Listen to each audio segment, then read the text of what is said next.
Abilene City Council meeting on the first day of the month in a special called meeting. Council discussing when the city should fully reopen and the impact protests are having on Abilene residents. KRBC's Mercedes Hernandez has more from City Hall. The first June meeting of the Abilene City Council taking place Monday morning. The first topic of discussion, an issue that's inflamed many across the nation. But my focal point is not Minnesota. My focal point is not New York City. Our focal point is Abilene.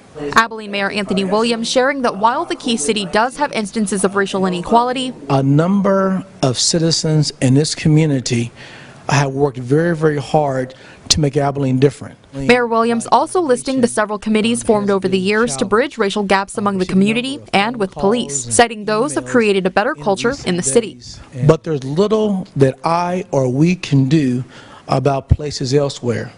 However, we can make Abilene different. The special called meeting was to decide if the city's disaster declaration should be extended. This would grant the city FEMA funds should they become available during the COVID-19 pandemic. And ultimately, the extension was approved. Deputy Mayor Pro Tem Albus? Yes. Councilmember Price? Yes. Councilmember Ince? Yes. Despite one vote against it. No. Councilman Walden Hurt expressing that money should be generated locally instead of taken from FEMA. But I got a better way to make money, and that's to open up, have commerce, trade, have tax money.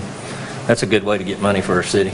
The disaster declaration runs until the next city council meeting in June. However, any orders from the state concerning reopening would override any set by the city council. In Abilene, Mercedes Hernandez, KRBC, Abilene's local news.